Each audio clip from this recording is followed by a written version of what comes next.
Novela na ochranu nefajčiarov prešla prvým hlasovaním poslancov v Národnej rade. Už o niekoľko týždňov sa o nej bude hlasovať po druhýkrát. No nie len v parlamente je téma fajčenie a ochrana nefajčiarov aktuálna. Je to téma naozaj celospoločenská a rezonuje vo všetkých jej vrstvách. Jednou z nich je aj stredoškolská pôda. V akých súvislostiach, to sa budeme v najbližších minútach zhovárať s našimi hostiami. Stredoškolskou profesorkou a metodičkou Ditou Abrahamovou a študentom Marekom Karmanom. Dobrý deň, vítajte u nás. Dobrý deň, prajem. Pani profesorka, aké sú dnes vôbec časové možnosti v rámci stredoškolských osnov rozoberať so študentmi práve tú otázku fajčenia? Áno, ak dovolíte takto, naše gymnázium má tú veľkú tradíciu a už pred pár rokmi sa nám lekári venovali vo forme, keď sme mali založené krúžky. Toho času už sa vlastne zakladajú predmety a práve vieme, že s nami lekári pracovali doktorka Eva Siracká, ktorá je toho času prezidentkou Ligy proti rakovine a vlastne ona zastrešuje, Liga proti rakovine zastrešuje činnosť práve aj tohto boja proti týmto neduhom, čo tu máme pred sebou na mysli. Len toľko chcem povedať, že vlastne v našom gymnáziu od septembra dostali sme takú zelenú, totižto riaditelia škôl dostali v novej koncepcii výučby predmetov, dostali možnosť zaviesť nové predmety do vyučovacieho procesu pre život. A náš pán riaditeľ, inžinier Norbert Kindl, tak vlastne dal tomu naozaj široký priestor. Zaviedli sme povinný predmet zdravotná výchova, ktorá obsahuje jednak onkologickú výchovu a civilizačné choroby a v rámci toho sú to vlastne rozhodne, to nie sú klasické hodiny, diskusie a vychovávame v rámci toho činnosťami. Čiže naši študenti svojimi aktivitami proste sa presviečajú o správnosti životného štýlu a aby vlastne títo mladí ľudia boli zodpovední za svoje zdravie.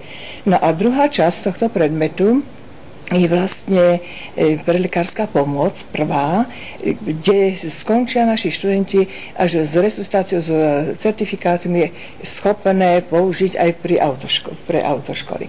Čiže toto sú predmety také u nás vhodné. Čiže veľký priestor je pre túto tematiku a samozrejme, že tento priestor sa využívame našimi aktivitami a činnosťami.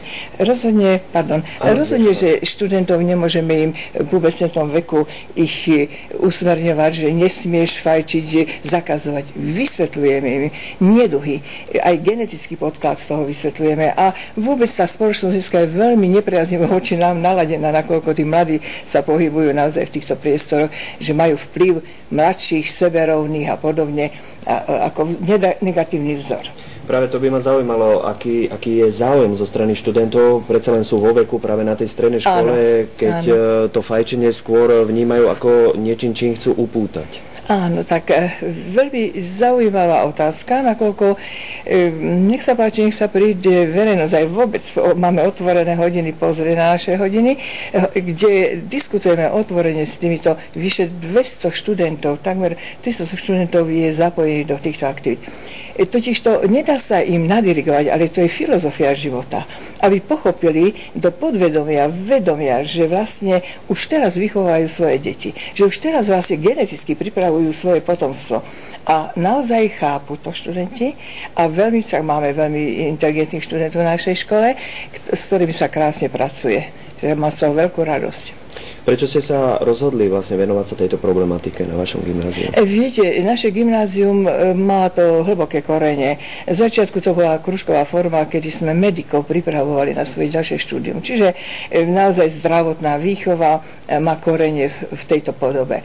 Ale neskôr toto všetko prešlo do onkologickej výchovy, kde vlastne nás to takou prirodzenou cestou sme sa dostali ako celá škola do tohto procesu, kde atmosféra školy, naozaj naše heslo je napríklad obetovať sa pre druhého. Nie len povinnosť, ale zákon šťastia. No, znie to veľmi formálne. Vôbec nie. Lebo naši študenti vlastne svojim činom, svojim počínaním vlastne dokazujú, že nie je to formalita, ale šíria osvetu v uliciach a podobne. Takže konkrétne činy potrebujeme, nie reči. Marek, ako je možné, že študenti alebo teda ľudia ako ty vnímajú to fajčenie z tej opačnej strany? Tak na našom gymnáziu je už zvykom, že venujeme sa fajčeniu a protifajčiarskej výchove už od prvých ročníkov a už tam môžeme zistiť, že tí študenti sa naozaj to začínajú zaujímať. Ktorých to zaujme, týchto zaujme, tí si uvedomia rizika a keď si uvedomia, tak ten prvý správny krok, aby nefajčili. Takže to je taký prvý. Aké sú vaše aktivity? Tak medzi aktivity patrí napríklad, sú to aktivity Ligy proti rakovine, napríklad Deň narcisov alebo Deň jablok, Európsky týždeň boja proti rakovine, kde sa naozaj snažíme aj proti fajčeniu bojovať, či už diskusiami na vedeckom poli alebo medzi študentami na uliciach rozdávame jablká, čiže naozaj je to široké pole. Ďalej napríklad navštívime detskú onkológiu, kde si študenti môžu sa porozprávať s tými chorými deťmi a